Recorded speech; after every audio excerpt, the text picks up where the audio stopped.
الحمد للہ وکفا والصلاة والسلام علی عباده الذین اصطفى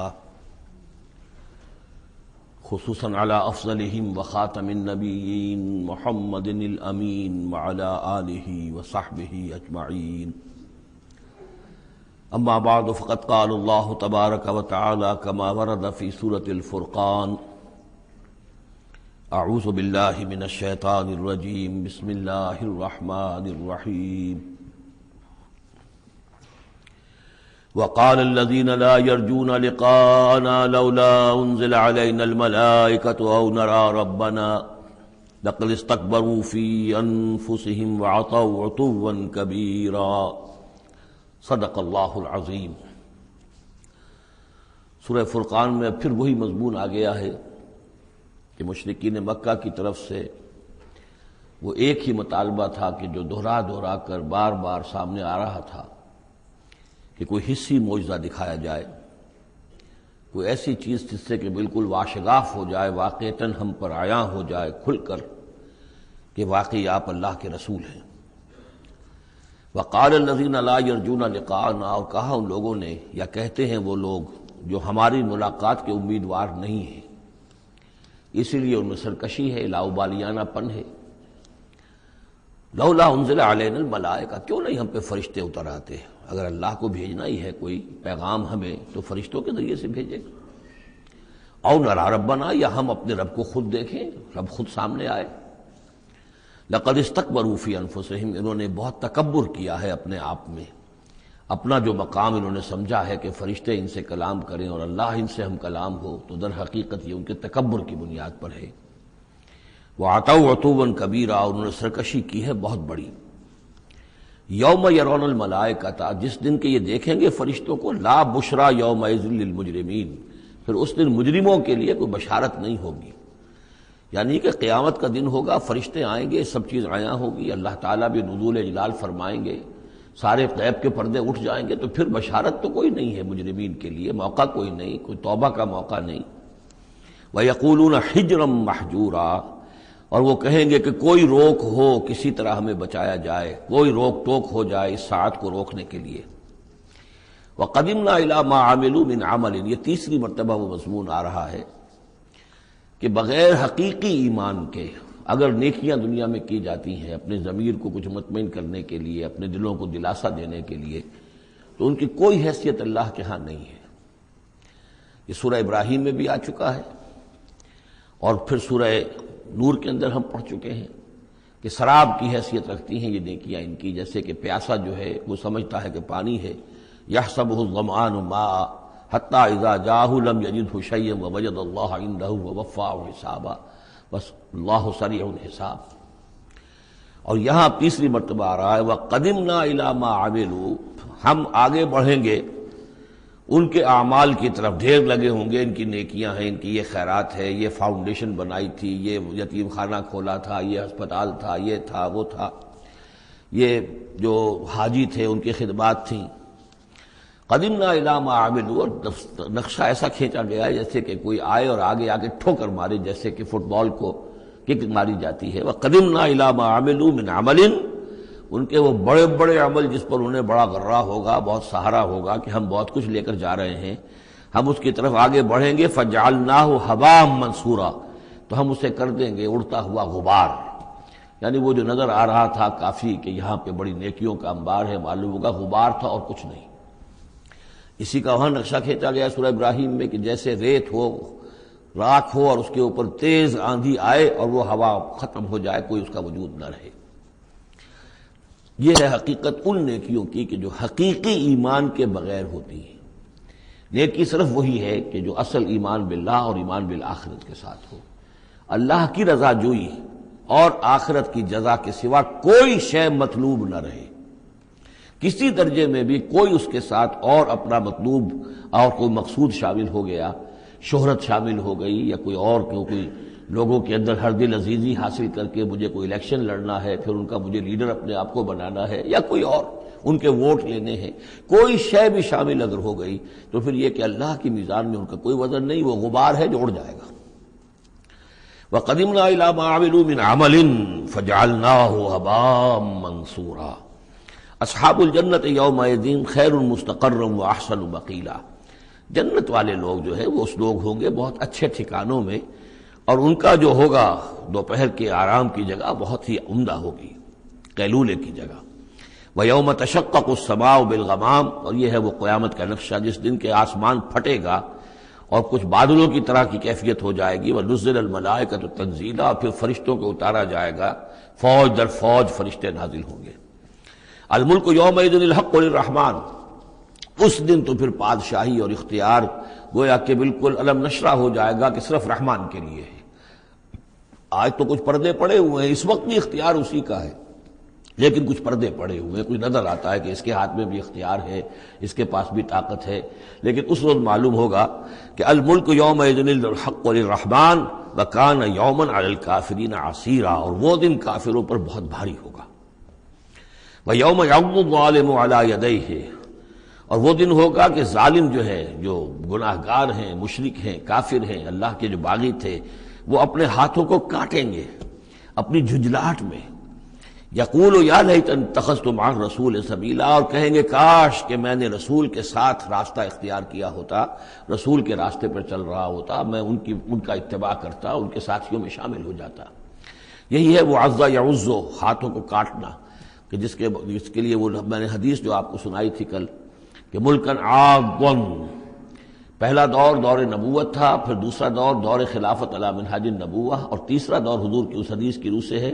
ملکن عاضن، کاٹ کھانے والی ملوکیت، ایسی ملوکیت جو ظالم ہوگی۔ یا ویلتا، وہ سوچ کہے گا کافر کہ ہائے میری شامت، لیتنی لم اتخذ فلانا خلیلا، کاش کہ میں نے اس دن فلاں شخص کو اپنا دوست نہ بنایا ہوتا، میں نے دنیا میں فلاں شخص کو اپنا دوست نہ بنایا ہوتا، یعنی اس نے مجھے پھر ورغلایا، میرا تو دل کچھ کھلنے لگا تھا، مجھ پر حقیقت منکشف ہونے لگی تھی، میں تو کچھ مائل ہونے لگا تھا رسول کی طرف، لیکن فلاں میرے دوست نے مجھے پھر ورغلایا اور مجھے اس راستے سے واپس لے گیا۔ یا ویلتا لیتنی لم اتخذ فلانا خلیلا لقد اضلنی عن الذکر بعد اذ جاءنی، اس نے مجھے گمراہ کیا، بھٹکا دیا ذکر سے جبکہ وہ میرے پاس پہنچ گیا تھا۔ یعنی ذکر کا پہنچ جانا ایک تو یہ ہے کہ اللہ کے رسول نے مجھے سنا دیا، دوسری کہ میرے دل کے اندر بھی وہ اترنے لگا تھا، وہ مجھ تک پہنچ گیا تھا، میرے دل کے تاروں کو چھیڑنے لگا تھا، جیسے کہ کہا گیا ہے وَقُلْ لَهُمْ فِي أَنفُسِهِمْ قَوْلًا بَلِيغًا، اے نبی ایسی بات کہیے ان سے کہ جو ان کے اتر جائے، جو پہنچ جائے، ان کی روح کی گہرائیوں تک اس کی رسائی ہو جائے، وہ بات کہیے۔ تو یہ بات مجھ تک پہنچنے لگی تھی، لیکن اس نے مجھے گمراہ کر دیا۔ وَكَانَ الشَّيْطَانُ لِلْإِنسَانِ خَذُولًا، اور یقیناً شیطان جو ہے وہ انسان کو پھر دغا دینے والا ہے۔ وَقَالَ الرَّسُولُ يَا رَبِّ إِنَّ قَوْمِي اتَّخَذُوا هَٰذَا الْقُرْآنَ مَهْجُورًا، اور رسول نے کہا، فریاد کی، اے اللہ، اے میرے پروردگار، میری قوم نے اس قرآن کو ترک کر دیا ہے، اس کی طرف توجہ نہیں کر رہی ہے، اس کو سننے کے لیے تیار نہیں ہے۔ میں سنا رہا ہوں، ہر امکانی شکل میں نے اختیار کی ہے کہ سناؤں، لیکن یہ میری قوم جو ہے اس کی طرف متوجہ نہیں ہو رہی۔ یہ ہے وہ لفظ مہجوری جسے علامہ اقبال لے کر آئے ہیں، خار از مہجوری قرآن شدی، کہ اے امت مسلمہ تو جو ذلیل و خوار ہوئی ہے تو قرآن کو ترک کرنے کے باعث ہوئی ہے۔ جیسے کہ حضور نے فریاد کی، یا قیامت کے دن حضور فریاد کریں گے، یہ دونوں معنی اس کے ہو سکتے ہیں، لیکن اس وقت جو پیش نظر ہے، جو اس کی تعویل خاص ہے، وہ یہی ہے کہ حضور نے اس وقت فریاد کی کہ یہ میری قوم، یہ قریش، یہ میرے رشتہ دار بھائی بند سننے کو تیار نہیں ہے۔ یا رب ان قوم اتخذوا هذا القرآن مہجورا، ان کا جو قرآن مجید کو ترک کرنا تھا وہ تو تھا ڈھٹائی کے ساتھ کہ یہ اللہ کا کلام ہے ہی نہیں، یہ تو محمد نے اپنا گھڑ لیا ہے۔ لیکن یہ ہے کہ کوئی شخص اس کلام پر ایمان کا دعویٰ کرے، لیکن اس کی روش یہ ظاہر کر رہی ہو کہ وہ حقیقتاً ایمان نہیں رکھتا، وہ بھی اسی کے ذیل میں آ جائے گا۔ وہ کہتا تو ہو کہ میں سمجھتا ہوں یہ اللہ کا کلام ہے، لیکن پڑھتا ہی نہیں، کہتا ہے کہ میں مانتا ہوں یہ اللہ کا کلام ہے، اس کو سمجھتا ہی نہیں، کہتا ہے یہ اللہ کا کلام ہے، اس پر عمل نہیں کرتا، تو وہ کہنا نہ کہنا برابر ہو گیا، یہ تو تکذیب حالی ہو گئی۔ چنانچہ اس آیت کے ذیل میں جو حاشیہ لکھا ہے مولانا شبیر احمد عثمانی رحمۃ اللہ علیہ نے، وہ میں آپ کو سنا دینا چاہتا ہوں۔ آیت میں اگرچہ مذکور صرف کافروں کا ہے، تاہم قرآن کی تصدیق نہ کرنا، اس میں تدبر نہ کرنا، اس پر عمل نہ کرنا، اس کی تلاوت نہ کرنا، اس کی تصحیح قرات کی طرف توجہ نہ کرنا، اس سے اعراض کر کے دوسری لغویات یا حقیر چیزوں کی طرف متوجہ ہونا، یہ سب صورتیں درجہ بدرجہ ہجران قرآن کے تحت میں داخل ہو سکتی ہیں۔ اگر ہمارا طرز عمل یہ ہے کہ نہ قرآن کو ہم پڑھتے ہیں نہ سمجھنے کی کوشش کرتے ہیں، انگریزی زبان ہم نے اتنی سیکھ لی کہ انگریزوں کو پڑھا دیں، لیکن عربی اتنی بھی نہیں سیکھ سکتے کہ قرآن مجید کا مفہوم براہ راست ہمارے دلوں پر نازل ہو جائے، تو پھر یہ کہ ہمارا کہنا یہ کہ ہم قرآن کو اللہ کا کلام مانتے ہیں، یہ جھوٹ موٹ کا دعویٰ ہے، ہمارا عمل اس کی تصدیق نہیں کر رہا، ہمارا عمل جو ہے ہمارے اس ایمان کی گواہی نہیں دے رہا۔ اس موضوع پر الحمدللہ میرا وہ جامع کتابچہ ہے مسلمانوں پر قرآن مجید کے حقوق، اس کا انگریزی ترجمہ بھی ہے، فارسی ترجمہ بھی ہے، عربی ترجمہ بھی ہے، ملیشیا کی زبان میں بھی ہوا ہے، یہ مختلف جگہوں پر اس کا تراجم ہوئے ہیں، الحمدللہ کہ بہت مقبول کتابچہ ہے۔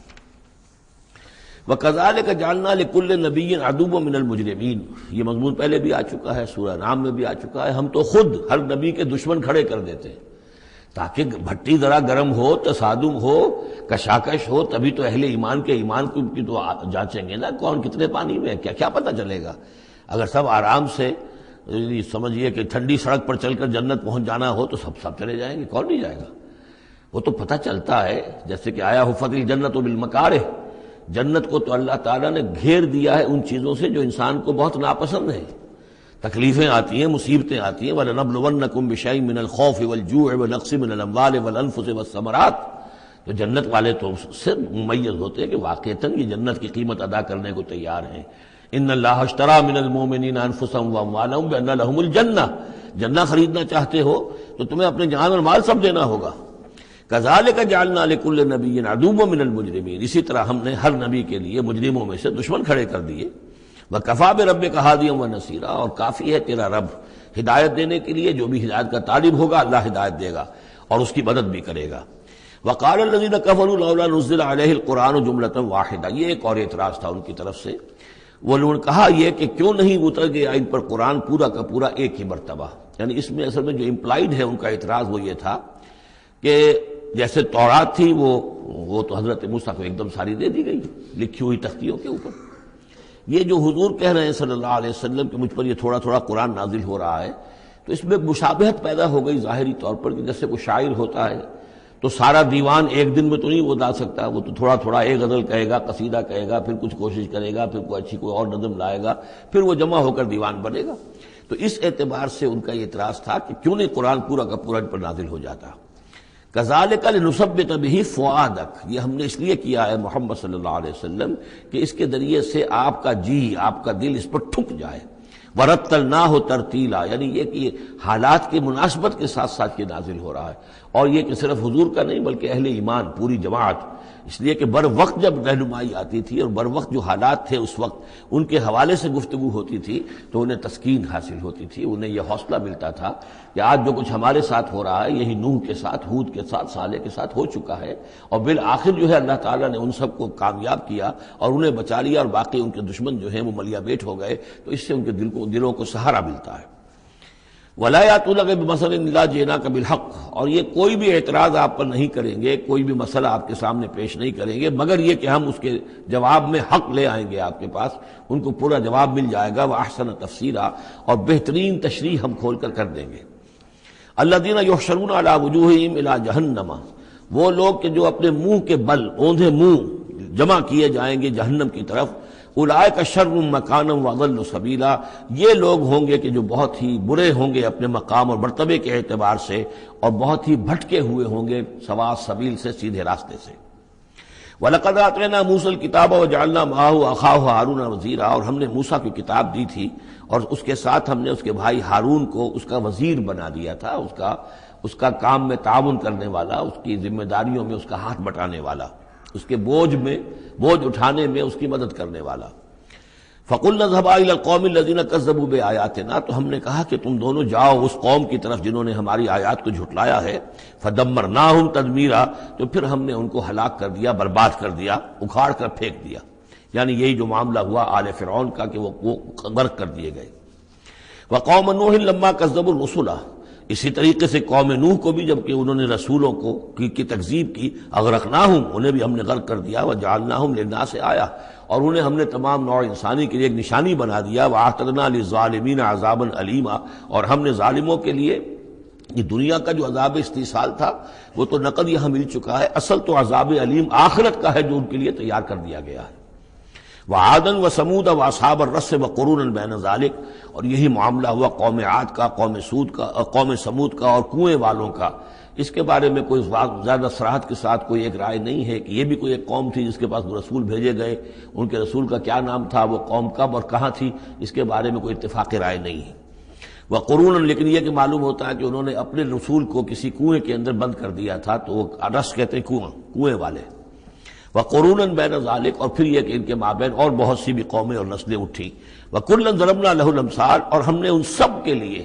اپنے اپنے وقت پر ہم نے دلیلیں دی، حقائق واضح کر دیے، تمثیلیں بیان کی۔ وکلا تبرنا تتبیرا، لیکن بالآخر ان کے انکار کی پاداش میں ان سب کو ہم نے غارت کر دیا۔ وَلَقَدْ أَتَوْا عَلَى الْقَرْيَةِ الَّتِي أُمْطِرَتْ مَطَرَ السَّوْءِ، اور یہ لوگ آتے جاتے ہیں اس بستی پر کہ جس پر بڑی بری بارش ہوئی تھی، یعنی یہی سدوم اور عمورہ کی بستیاں۔ أَفَلَمْ يَكُونُوا يَرَوْنَهَا، تو کیا یہ اس کو دیکھتے نہیں ہیں؟ یہ جب جاتے ہیں قافلہ لے کر اپنے اس کے قریب سے گزرتے ہیں، وہاں کے وہ کھنڈرات ہیں وہ ان کی نگاہوں کے سامنے آتے ہیں، تو کیا یہ اس کو دیکھتے نہیں ہیں؟ بل كانوا لا يرجون نشورا، لیکن یہ کہ ان کو جی اٹھنے کی اور بعد سے بعد الموت کی امید نہیں ہے، چونکہ وہ خیال نہیں ہے، لہذا ان آیات کو، ان حقائق کو یہ دیکھتے ہیں، گزر جاتے ہیں اندھوں کی طریقے سے، اس سے سبق نہیں سیکھتے۔ وَإِذَا رَأَوْكَ إِن يَتَّخِذُونَكَ إِلَّا هُزُوًا، اور اے نبی جب یہ آپ کو دیکھتے ہیں تو بس یہ پھر آپ کا مذاق اڑانا شروع کر دیتے ہیں۔ یہ بھی ایک طریقہ ہوتا ہے، آپ سیریس ہو ہی نہ، سیریس ہوں گے تو کسی کی بات سن کر کچھ سمجھنا پڑے گا، غور کرنا پڑے گا، جواب دینا ہوگا، اس کو چٹکیوں میں اڑائیے، ہنسی مذاق میں اڑا دیجیے۔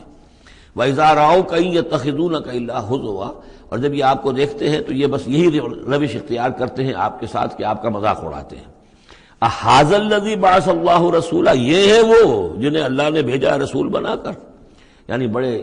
بظاہر جو استحقار کا انداز ہو، اچھا یہ ہے وہ جو سمجھتے ہیں کہ ان کو رسول بنایا گیا، اللہ نے رسول بنا کر بھیجا ہے۔ أَهَٰذَا الَّذِي بَعَثَ اللَّهُ رَسُولًا إِن كَادَ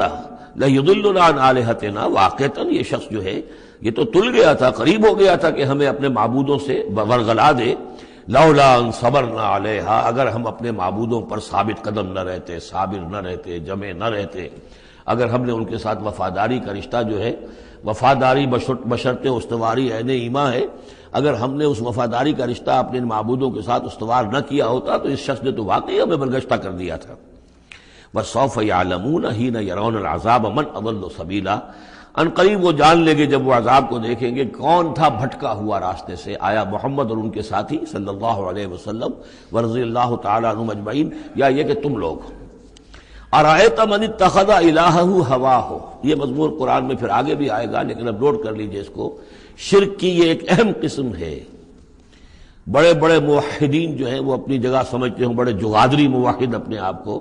وہ بھی ذرا غور کریں کہ شرک ایک یہ بھی ہے۔ شرک صرف قبر پرستی نہیں ہے، صرف یا رسول اللہ کہنا یا علی کہنا وہ بھی شرک ہے، لیکن صرف یہی شرک نہیں ہے، شرک یہ بھی ہے۔ ارأیت من اتخذ الہہ ہواہ، کیا تم نے دیکھا اس شخص کو جس نے اپنی خواہش نفس کو اپنا خدا بنا لیا ہے؟ نفس کہتا ہے مجھے یہ چاہیے، آپ کا دماغ بتا دیتا ہے دیکھو یہ حرام ہے، لیکن آپ نفس کا حکم مانگتے ہیں، اللہ کے حکم کو پیچھے ڈال دیتے ہیں۔ کون معبود ہوا آپ کا؟ اللہ معبود ہے یا نفس معبود ہے؟ نفس چاہیے مجھے تو دولت چاہیے، میں نہیں جانتا حلال سے حرام سے، کیا یہ حلال حرام لگا رکھی، یہ مولویوں کے ڈھکوسلے، ٹھیک ہے ہوگا کوئی سود وغیرہ کوئی کبھی ہوتا ہوگا، آج تو چل ہی نہیں سکتا کاروبار سود کے بغیر۔ نفس کہتا ہے مجھے تو کرنا ہے، آپ نے اللہ کے حکم کو پیچھے ڈالا، نفس کا حکم مانا۔ کون معبود ہوا آپ کا؟ معبود تو وہی ہے جو مطاع ہو۔ آپ نے دیکھا کہ انہوں نے کہا تھا فرعون نے، جو ہماری قوم، جو جس کی قوم ہماری عابدین ہے، عابدون ہے، جو ہماری اطاعت کرتی ہے، غلام ہے۔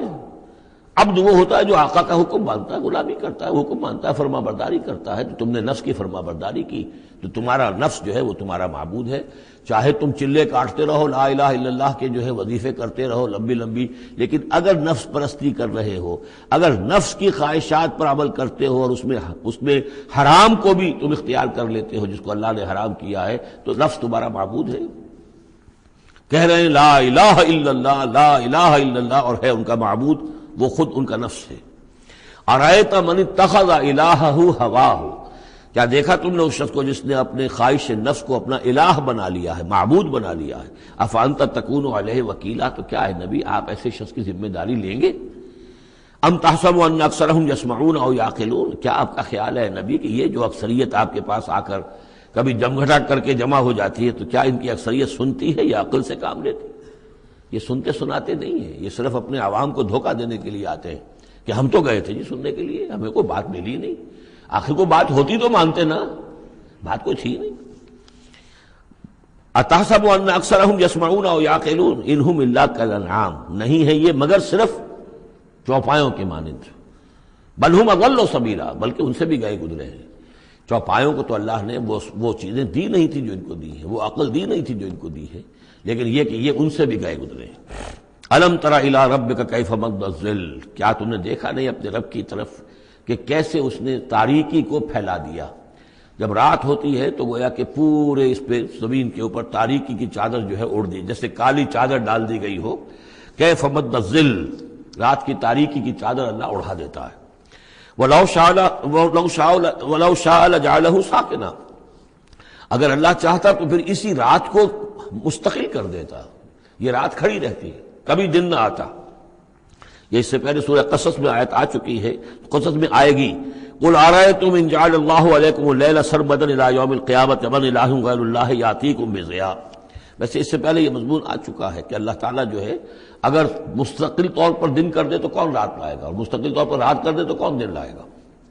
تو اگر یہ رات قائم رہتی، اللہ چاہتا تو اس قائم رات ہی رہتی۔ ثم جعلنا الشمس علیہ دلیلا، پھر ہم سورج کو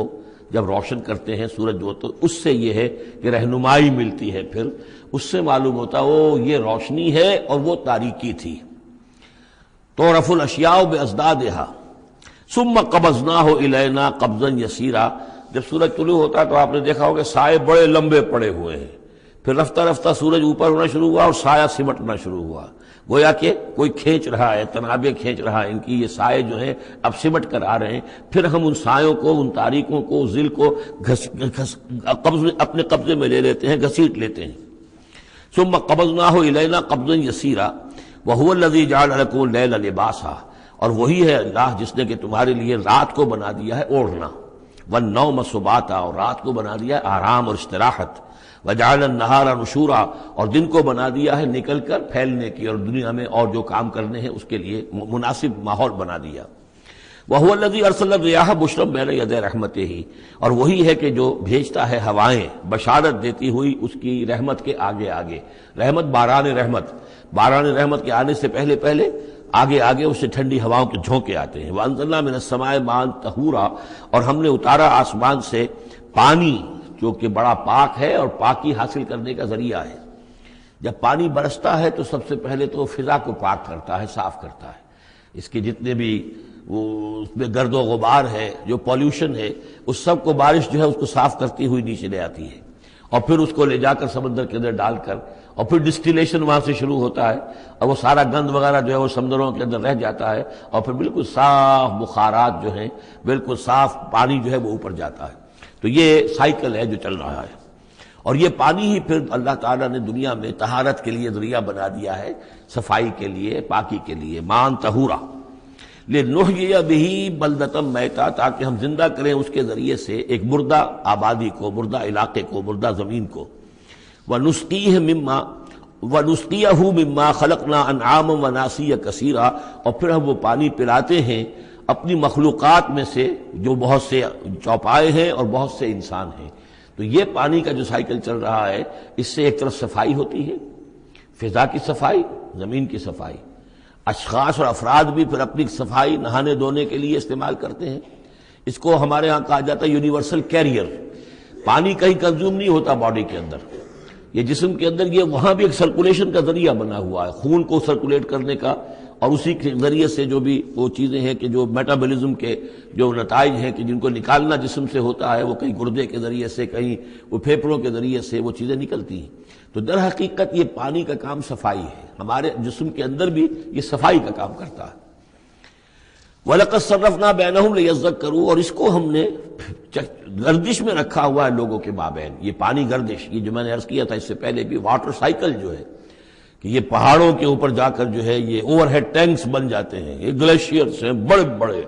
کروڑ ارب ٹن جو ہے اس وہاں پر وہ برف پڑی ہوئی ہے، وہ پانی ہے۔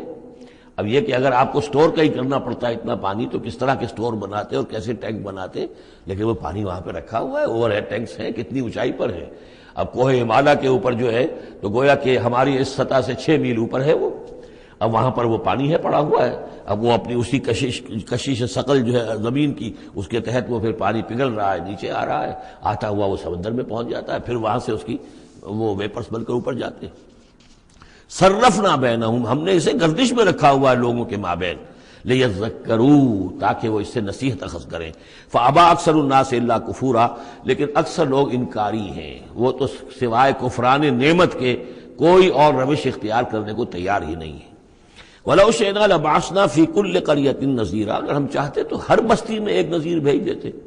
لیکن ہمارا قاعدہ یہ ہے کہ ہم بستیوں کے مرکزی مقام پر، یہ آ جائے گا اگلی صورت کے اندر جا کر، کہ یہ ایک مرکزی مقام میں ہم رسول بھیجتے رہے، یہ نہیں کہ ہر بستی میں بھیج دیں۔ وَلِكُلِّ قَوْمٍ ہَادٍ، ہر قوم کے لیے تو ہے، لیکن یہ کہ ہر بستی میں ہو اب یہ نہیں ہے۔ اللہ تعالیٰ کا طریقہ یہ ہے کہ جو بھی علاقہ ہے، جو اس کا ثقافتی، علمی، تہذیبی، سیاسی مرکز ہے، اس میں رسول کو بھیج دیا، کیونکہ باقی لوگ در حقیقت انہی کے متبعین ہوتے ہیں، انہی کے فالوورز ہوتے ہیں، انہی کی پیروی کرنے والے ہوتے ہیں۔ فَلَا تُطِعِ الْكَافِرِينَ وَجَاهِدْهُمْ بِهِ جِهَادًا كَبِيرًا، تو اے نبی آپ ان کافرین کی بات، کافروں کی بات مت مانیے۔ دیکھیے اطاعت دو معنی میں ہے، اطاعت ایک تو یہ کہ کسی نے حکم دیا اور آپ نے اس کی بات مان لی، یہ بھی اطاعت ہے کسی نے مخلصانہ انداز میں آ کے مشورہ دیا، دیکھو محمد اتنی سختی نہ کرو، یہ تم اپنی قوم کے ساتھ لڑائی مول لے رہے ہو، کیا فائدہ ہوگا، قوم ڈیوائیڈڈ ہو جائے گی،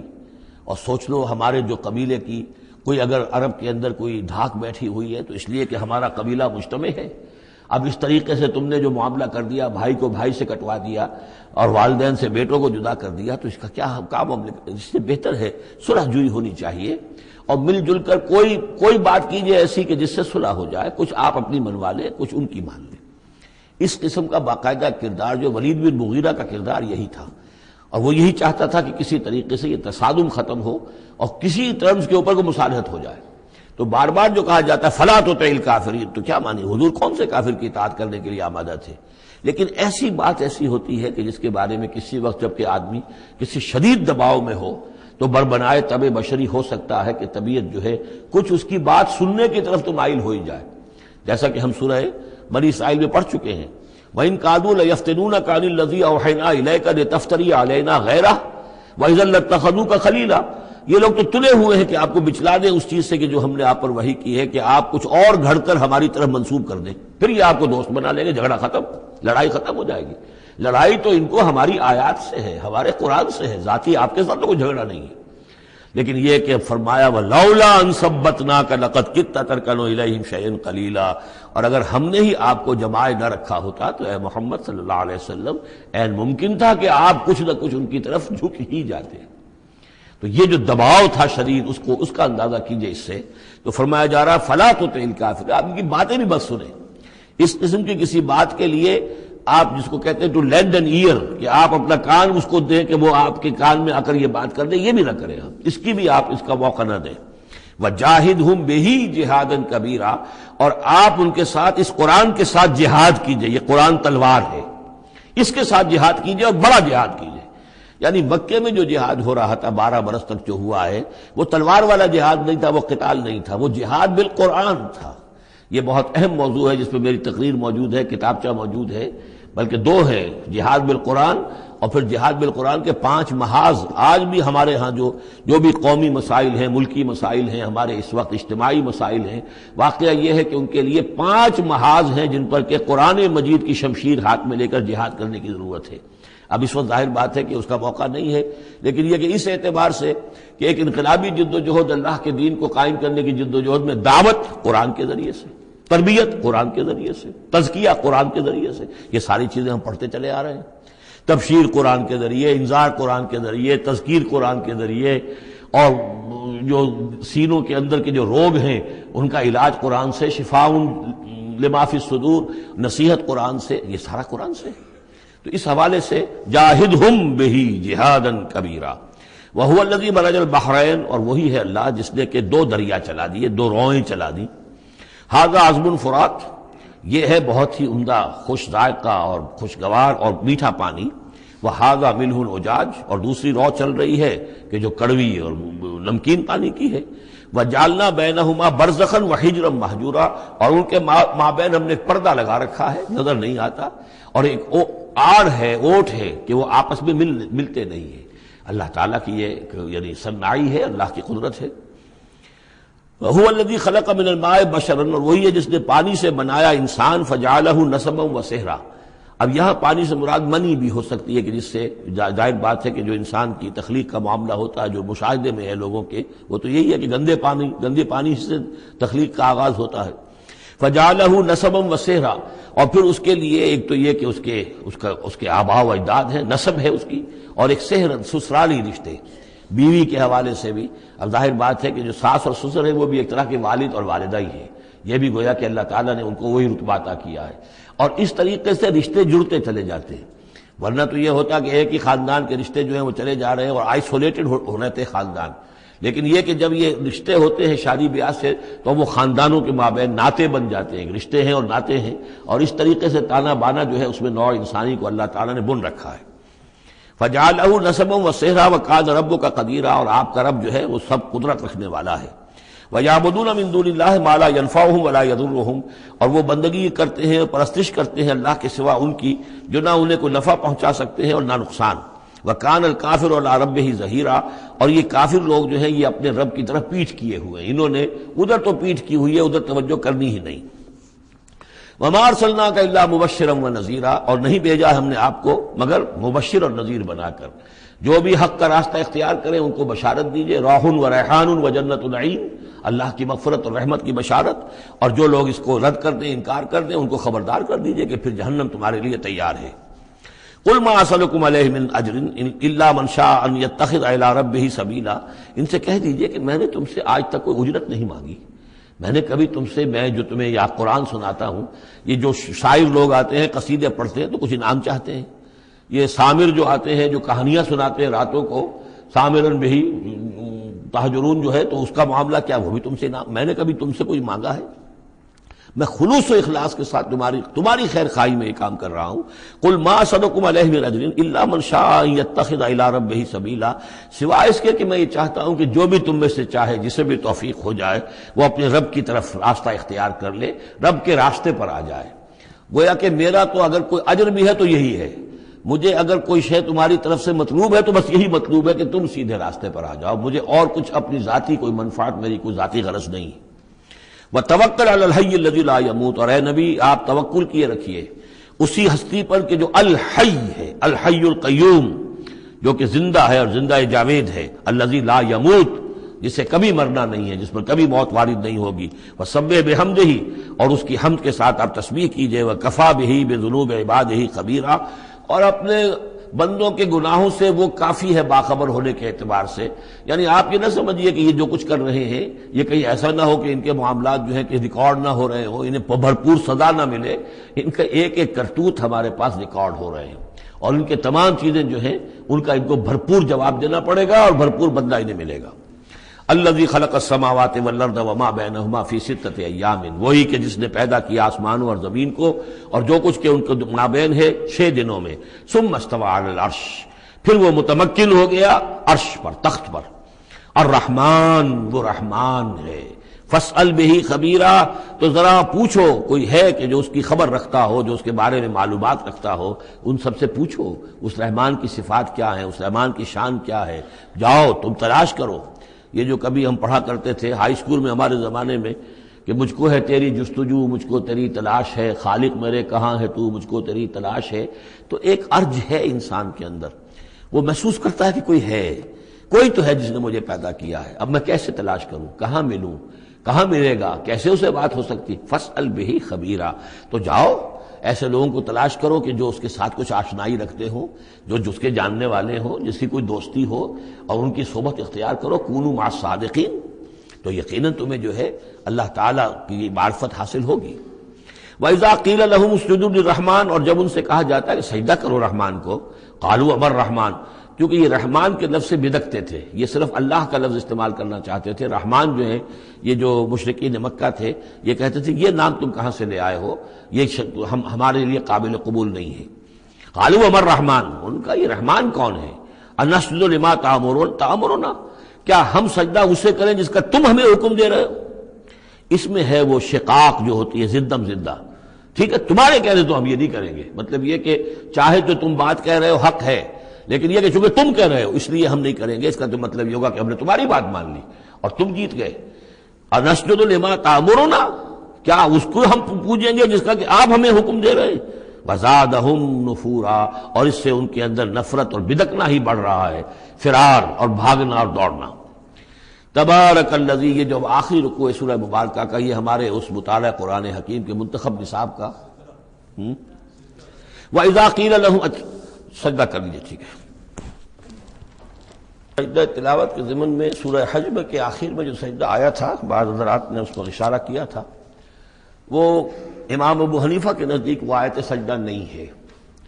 امام شافعی کے نزدیک ہے، لیکن امام شافعی کے نزدیک جو سجدہ تلاوت ہے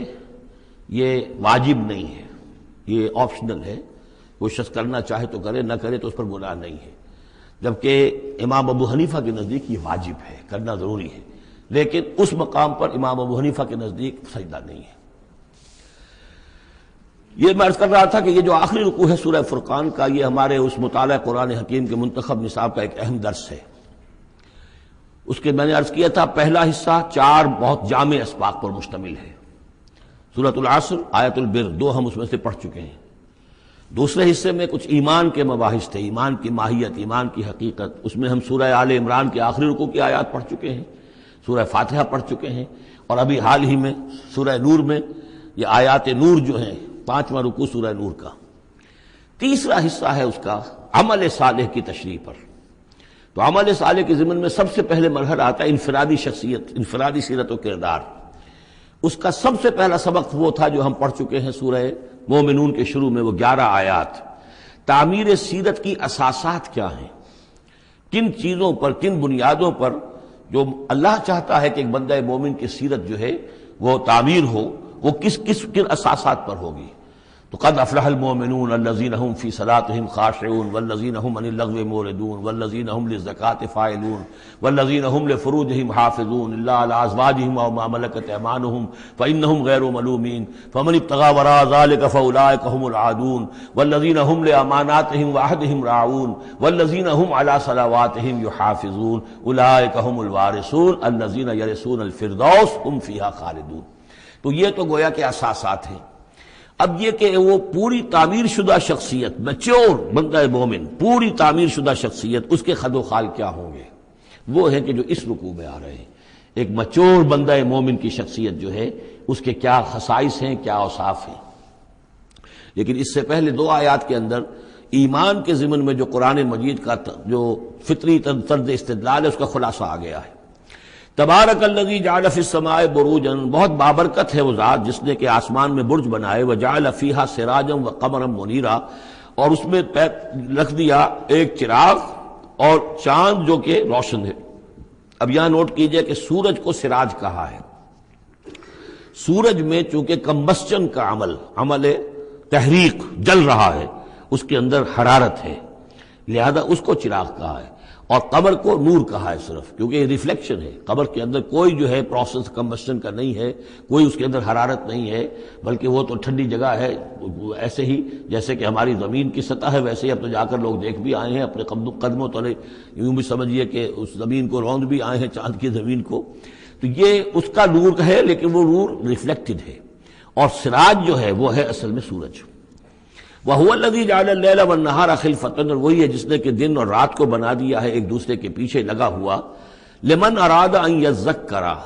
ان لوگوں کے لیے جو چاہیں نصیحت اخذ کرنا۔ اسی سے یہی آیات الہیہ ہیں کہ جن سے انسان کو اللہ کی معرفت حاصل ہوتی ہے، اس کی قدرت، اس کا علم، اس کی حکمت کا اندازہ ہوتا ہے۔ او ارادہ شکورا، یا جو اللہ تعالیٰ کی نعمتوں کے پہلو سے اس کا شکر کرنا چاہیں تو اس کے لیے کائنات کا ذرہ ذرہ جو ہے گویا کہ اللہ کی توحید پر، اللہ کی قدرت پر، اللہ کی صناعی پر، اللہ کی حکمت پر دلالت کر رہا ہے۔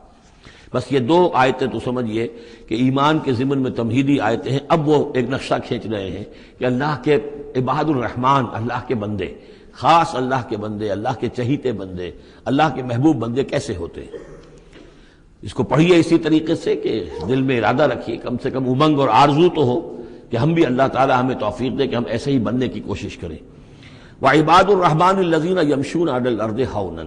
اللہ کے بندے وہ ہیں جو زمین پر چلتے ہیں تو آہستگی اور نرمی کے ساتھ، قدم مار کر نہیں چلتے، اکڑ کر نہیں چلتے، بلکہ یہ کہ معلوم ہوتا ہے فروتنی کے ساتھ چل رہے ہیں. اور یہ اپنے آپ کو آقا نہیں سمجھتے، مالک نہیں سمجھتے، بلکہ غلام سمجھتے ہیں. اللہ کے غلام ہیں، عباد الرحمن ہیں، اللہ کے بندے ہیں، تو غلاموں کی طرح چلتے ہیں، وہ اکڑ کر نہیں چلتے. وَإِذَا خَاطَبَهُمُ الْجَاهِلُونَ قَالُوا سَلَامًا، ایک ان کا وصف یہ ہے کہ جب جاہل لوگ، اجڑ لوگ، مشتعل مزاج لوگ خام خواہ ان سے الجھنا چاہیں، بحث و مباحثے میں انہیں جو ہے وہ خام خواہ الجھانا چاہیں تو وہ کہتے ہیں سلام. وہ الجھتے نہیں ہیں، بحث و تمہیز کے اندر نہیں. جب وہ دیکھتے ہیں کہ ایک شخص بحث پر اتر آیا ہے، وہ اب بات سمجھنا نہیں چاہتا، اس کے اوپر ضد جو ہے وہ مسلط ہو چکی ہے، تو اب خام خواہ اس کے ساتھ وہ الجھے رہنا، جس کو ہم کہتے ہیں ہمارے ہاں وہ پنجاب میں یہ سینگ پھنسا کر آدمی جو ہے وہ اپنا وقت ضائع کرے، اس کا بھی وقت ضائع کرے، کوئی فائدہ نہیں. میچور آدمی یہ کہ دیکھے اگر تو واقعی یہ بات سمجھنا چاہ رہا ہے تو سمجھائے، نہیں سمجھنا چاہتا، اس کی اصل میں نیت ہی نہیں ہے، تو پھر خام خواہ اس کے ساتھ الجھنے کا فائدہ نہیں. والذین یبیتون لربہم سجدا وقیاما، اور وہ لوگ کہ جو راتیں بسر کرتے ہیں اپنے رب کے لیے سجدے اور قیام میں. یہاں وہ بات بہت واضح ہو گئی. جہاں تک 5 فرض نمازیں ہیں وہ تو فرض ہیں، وہ تو تعمیر سیرت کی بنیادیں ہیں،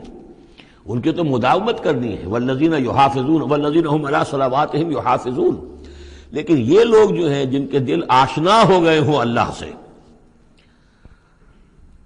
اگر یہ اللہ کے ساتھ دوستی ہو چکی ہو تو پھر یہ کہ رات کا وقت ہوتا ہے کہ جس میں وہ پھر بندہ اٹھتا ہے،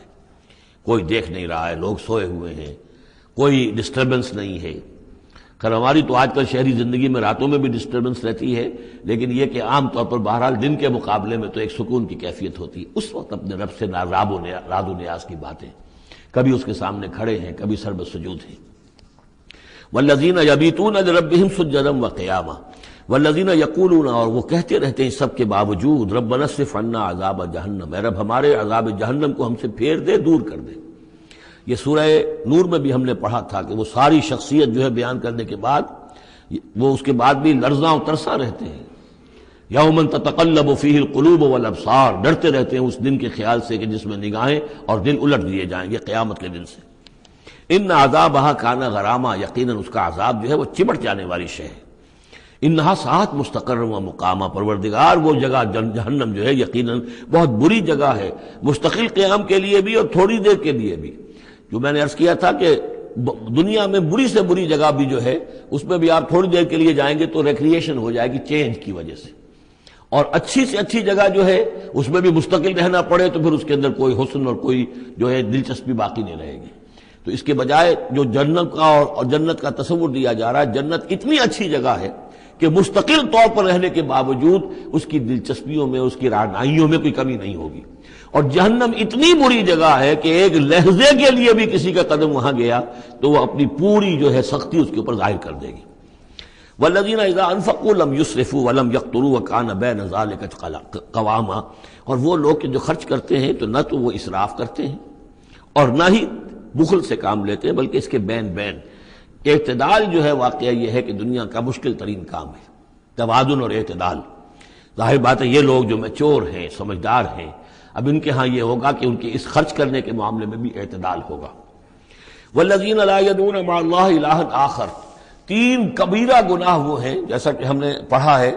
سورہ نساء میں بھی، ان تجتنبوا کبائر ما تنہون عنہ، تو بڑے بڑے گناہ وہ کون سے ہیں کہ جن سے اگر تم باز رہو تو باقی چھوٹے گناہ تو اللہ تعالیٰ جو ہے وہ معاف بھی کرتا رہے گا. اور ان میں سے سب سے بڑا تو 2 مرتبہ فرمایا شرک، اور شرک کے بعد پھر قتل ناحق اور پھر زنا. یہ 3 ہیں. قتل ناحق سے بھی در حقیقت تمدن کی جڑ کٹ جاتی ہے، اور زنا سے تمدن جو ہے وہ سنڈاس بن جاتا ہے، پھر اس کے اندر گندگی ہو جاتی ہے. تو اس حوالے سے یہ 3 چیزیں یہاں بیان کی جا رہی ہیں. والذین لا یدعون مع اللہ الہا آخر، وہ لوگ کہ جو نہیں پکارتے اللہ کے ساتھ کسی اور معبود کو. ولا یقتلون النفس التي حرم اللہ الا بالحق، نہ ہی قتل کرتے ہیں کسی جان کو جس کو کہ اللہ نے محترم ٹھہرایا ہے مگر حق کے ساتھ۔ قتل کے بدلے قتل والا معاملہ ہے، یا مرتد کا قتل ہے، یا زانی شادی شدہ کا رجم ہے، جو بھی ہے۔ ولا یزنون، نہ وہ زنا کرتے ہیں۔ ومن یفعل ذلک یلقى اثاما، اور جو کوئی بھی یہ کام کرے گا وہ اس کی پاداش کو پکڑ کر اس کو جو ہے اس حاصل کر کے رہے گا، یعنی لازماً اس کی سزا اس کو مل کر رہے گی۔ یلقى اثاما یضاعف له العذاب یوم القیامہ، قیامت کے دن اس کا عذاب دگنا کر دیا جائے گا۔ یہ آیت اس اعتبار سے بہت اہم ہے کہ منکرین حدیث نے بہت شور مچایا ہوا ہے کہ قرآن مجید میں کہیں عذاب قبر کا کوئی تذکرہ نہیں ہے، صراحتاً واقعتاً نہیں ہے، احادیث میں بہت تفصیل ہے، لیکن یہ کہ یہ مقام ایسا ہے کہ جس سے ثابت ہوتا ہے کہ قیامت کے دن سے پہلے بھی عذاب ہے۔ یضاعف لہ العذاب یوم القیامہ، دگنا کیا جائے گا ان کے لیے عذاب قیامت کے دن۔ اس کا مطلب ہے کہ عالم برزخ میں بھی ان کے لیے عذاب ہے۔ اور جو فرمایا گیا ہے کہ یہ جو قبر کا گڑھا ہے یا یہ جہنم کے گڑھوں میں سے گڑھا ہے، اور یا جنت کے باغیچوں میں سے ایک باغیچہ ہے، اور یا تو وہاں ایک کھڑکی کھول دی جاتی ہے جنت کی جہاں سے ٹھنڈی ہوائیں اور خوشبوئیں آتی رہتی ہیں، اور یا یہ کہ کھڑکی کھول دی جاتی ہے جہنم کی طرف جس سے آگ کی لپٹ اور گرمی جو ہے اور لو جو ہے وہ آتی رہتی ہے۔ یضاعف لہ العذاب یوم القیامہ، قیامت کے دن اس کے لیے عذاب دگنا کر دیا جائے گا۔ ویخلد فیہ مہانا، اور پھر وہ رہے گا اس عذاب میں ہمیشہ ہمیشہ۔ الا من تاب، استثناء ہے، استثناء یہ ہے من تابہ، جو جس نے توبہ کر لی دنیا ہی کے اندر موت کے آنے سے پہلے پہلے، ما لم یغرغر۔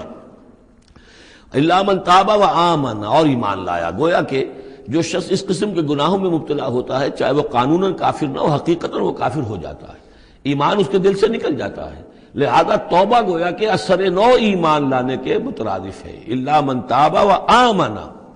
وعمل عملا صالحا، اور وہ پھر عمل کرے نیک، فاولئک یبدل اللہ سیئاتہم حسنات، تو ایسے لوگوں کی برائیوں کو اللہ تعالیٰ نیکیوں سے بدل دیتا ہے۔ اس کے دونوں معنی ہے کہ توبہ کے نتیجے میں ایک تو نامہ اعمال میں جو اندراج ہوا تھا برائی کا وہ صاف ہو جائے گا اور اس کی جگہ نیکی کا اندراج ہو جائے گا، اور یہ معنی بھی ہے کہ زندگی میں اس دنیا میں توبہ کے نتیجے میں اخلاق جو ہے وہ پاک صاف ہو جاتے ہیں، دامن اخلاق کے دھبے دھل جاتے ہیں، اور انسان کا جو دامن کردار ہے پھر صاف شفاف ہو جاتا ہے۔ وَكَانَ اللَّهُ غَفُورًا رَحِيمًا، اور اللہ تعالیٰ غفور اور رحیم ہے۔ وَمَن تَابَ وَعَمِلَ صَالِحًا، اب دوبارہ تکرار کی گئی، اور جو توبہ کرے اور پھر نیک عمل کرے، فَإِنَّهُ يَتُوبُ إِلَى اللَّهِ مَتَابًا، تو وہ ہے کہ جو توبہ کرتا ہے اللہ کی جناب میں جیسا کہ توبہ کرنے کا حق ہے۔ توبہ کی تسبیحیں ہو رہی ہوں، استغفار کی تسبیحیں ہو رہی ہوں، اور آیت کریمہ کے ختم ہو رہے ہوں 1.25 لاکھ کا اور لاکھ کا، لیکن حرام خوری جوں کی توں جاری ہو، وہ سارے غلط کام ویسے کہ ویسے جاری ہوں، وہ کوئی توبہ نہیں ہے، اس کا کچھ حاصل نہیں۔ والذین لا یشهدون الزور، اور وہ لوگ کہ جو جھوٹ کے پر موجود بھی نہیں رہتے۔ جھوٹ کی گواہی والی بات نہیں ہے یہاں، لیکن جھوٹ کی گواہی تو گویا کہ اس کے اندر خود بخود امپلائڈ ہے، یعنی ان کے اندر صداقت اور حق کے ساتھ اتنی غیرت ہوتی ہے کہ جہاں کوئی جھوٹ کا گزر بھی ہو وہاں وہ اپنی موجودگی بھی پسند نہیں کرتے۔ جھوٹ کا دھندا ہو رہا ہو، جھوٹ کا کاروبار ہو رہا ہو، جھوٹ بولا جا رہا ہو، یہ وہاں پر ان کی غیرت اور حمیت جو ہے صداقت کے ساتھ اور سچ کے ساتھ وہ اتنی ہے کہ وہ وہاں موجودگی بھی اپنی برداشت نہیں کرتے۔ وَإِذَا مَرُّوا بِاللَّغْوِ مَرُّوا كِرَامًا، اسی طریقے سے جب وہ کسی لغو کام کے پاس سے گزرتے ہیں تو اپنے دامن کو بچا کر گزر جاتے ہیں۔ دیکھیے وہاں بھی تھا سورہ مومنین کو شروع کی آیات میں وَالَّذِينَ هُمْ عَنِ اللَّغْوِ مُعْرِضُونَ،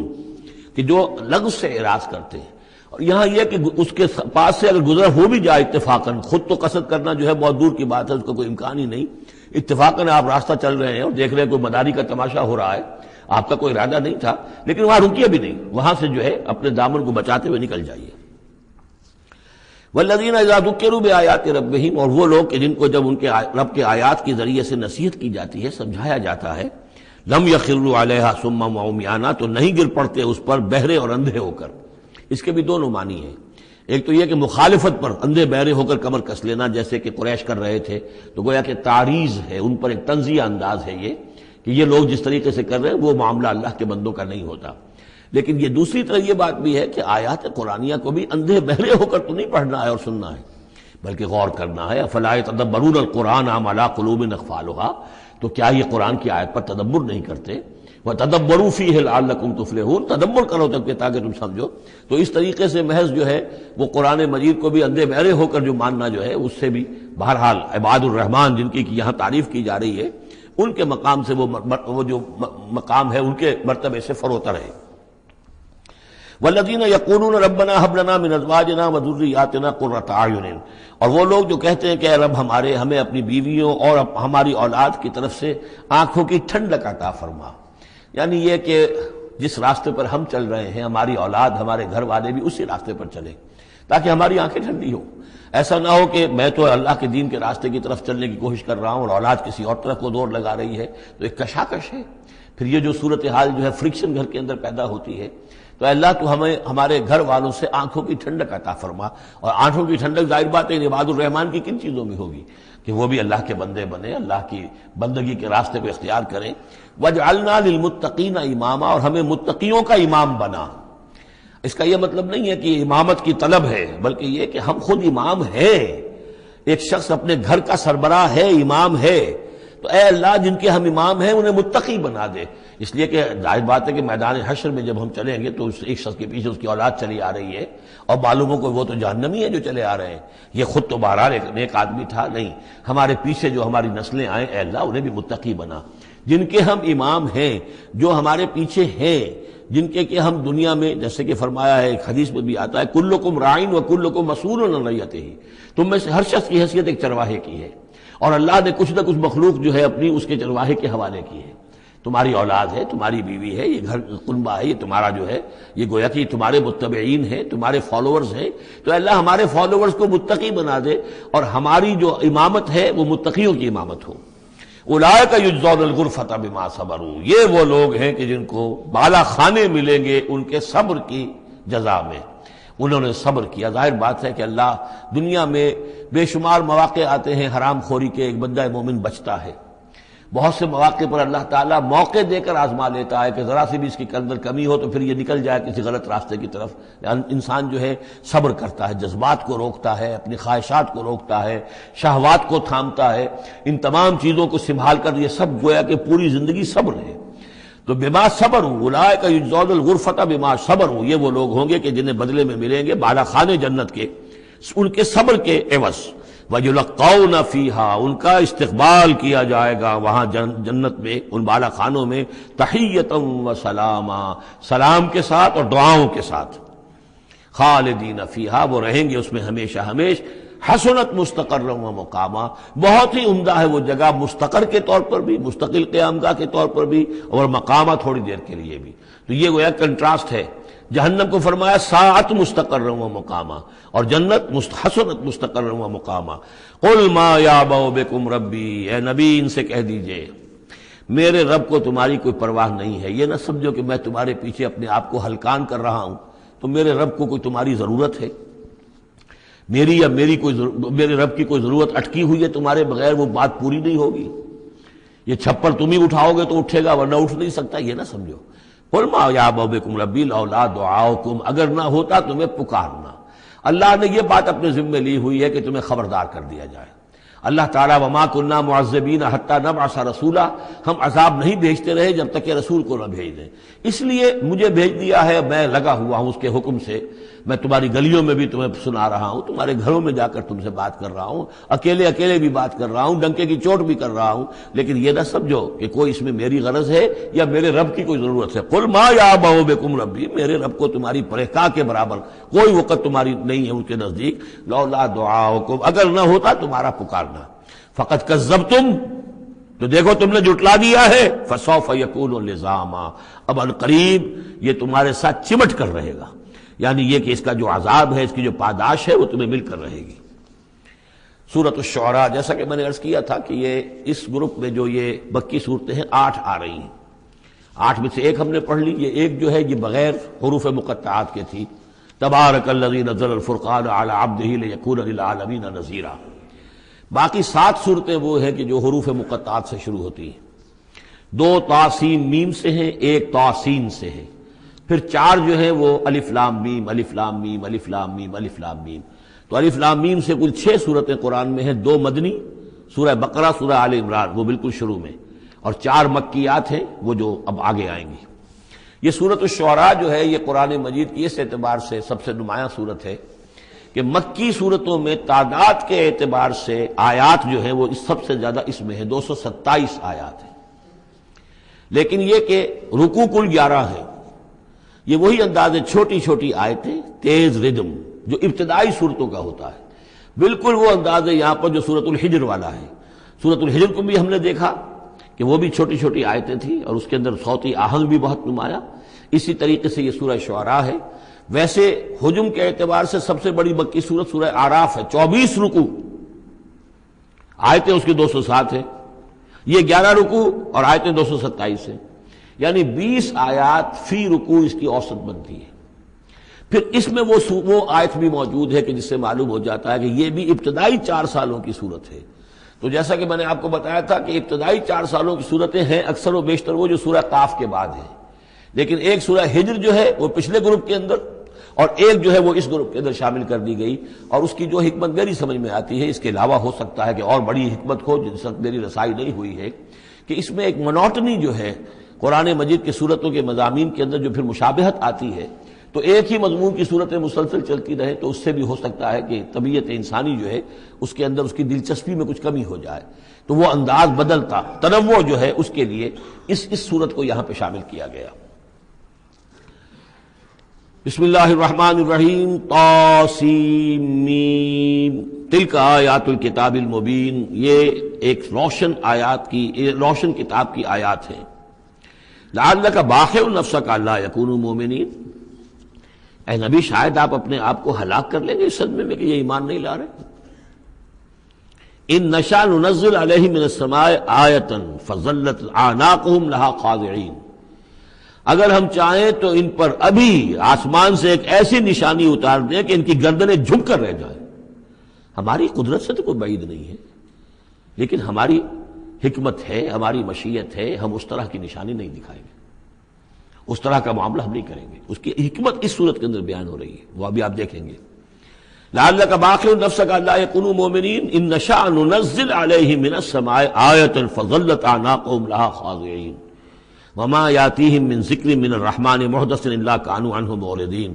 اور نہیں آتا ان کے پاس کوئی بھی ذکر، کوئی نصیحت، کوئی یاد دہانی، ہم بدل کر، اسلوب بدل کر، انداز بدل کر ہم بار بار بھیج رہے ہیں آیات ان کی نصیحت کے لیے، لیکن جو بھی نیا ذکر آتا ہے، جو بھی نئی صورت نازل ہوتی، الا کانوا عنہ معرضین، وہ تو اس سے اعراض کرنے والے ہی ہیں۔ قد کذبوا، فقط کذبوا، انہوں نے جھٹلا دیا، فسیاتیہم انباء ما کانوا بہ یستہزئون، تو پھر ان قریب آ جائیں گی ان تک بھی خبریں انہی چیزوں کی جن کا کہ یہ مذاق اڑاتے رہے ہیں، پھر عذاب الہی آئے گا اور پکڑ آئے گی۔ اولم یروا الی الارض کم انبتنا فیہا من کل زوج بہیج کریم، کیا یہ زمین کو نہیں دیکھتے کہ کتنا ہم نے اس زمین کے اندر جو ہے کیسے کیسے طرح طرح کی چیزیں جو ہیں، عمدہ چیزیں، اور ہم نے میوے اور پھل پیدا کر دیے ہیں۔ ان فی ذلک لآیہ، اس میں ہے نشانی، نشانی انہیں چاہیے تو اس میں ہے۔ پوری کائنات نشانی ہے اللہ کی، پوری تخلیق نشانی ہے۔ ان فی خلق السماوات والارض واختلاف اللیل والنہار والفلک التی تجری فی البحر بما ينفع الناس وما انزل اللہ من السماء من ماء فاحیا بہ الارض بعد موتها وبث فیہا من کل دابۃ وتصریف الریاح والسحاب المسخر بین السماء والارض لآیات لقوم یعقلون۔ ان فی ذلک لآیہ، اس میں نشانی ہے۔ وما کان اکثرهم مؤمنین، لیکن اے نبی ان کی اکثریت ایمان لانے والی نہیں ہے۔ وان ربک لہو العزیز الرحیم، یہ عام طور پر عزیز کے ساتھ حکیم آیا کرتا ہے، نوٹ کیجئے، لیکن یہاں اس صورت میں آپ کو نظر آئے گا کہ عزیز کے ساتھ الرحیم۔ کیوں؟ کہ آپ کا رب یقیناً زبردست ہے لیکن رحیم ہے۔ یہ اس کی رحمت کا منظر ہے کہ وہ اس طرح کا معجزہ نہیں دکھا رہا، وہ جب چاہے دکھا سکتا ہے۔ ان نشاء ننزل علیہم من السماء آیۃ فظلت اعناقهم لها خاضعین، ابھی ہم ایک ایسی آیت اتار دیں کہ جس سے ان کی گردنیں جھکی کی جھکی رہ جائیں، لیکن نہیں، ہم عزیز ہیں، زبردست ہیں، رحیم ہیں۔ ہماری رحمت کا تقاضا یہ ہے کہ ہم ابھی اس قسم کا کوئی ان کو معجزہ نہیں دکھانا چاہتے، ابھی مہلت دینا چاہتے ہیں تاکہ ان میں سے اس دودھ کو اچھی طرح بلو لیا جائے۔ ابھی اگر کہیں کوئی مکھن ہے اس کے اندر تو وہ بھی نکل آئے، جو بھی لوگ ہیں جو خیر کی کوئی استعداد رکھتے ہیں وہ بھی سیدھے راستے پر آ جائیں، اور ہم نہیں چاہتے کہ ان کی مہلت جو ہے وہ بھی ختم ہو جائے۔ اس وجہ سے یہ در حقیقت رحمت کا منظر ہے، اور جس کیونکہ ان لوگوں نے آپ کے خلاف ایک دلیل کے طور پر استعمال کر لیا ہے۔ بارک اللہ لی ولکم فی القرآن العظیم ونفعنی وإیاکم بالآیات والذکر الحکیم۔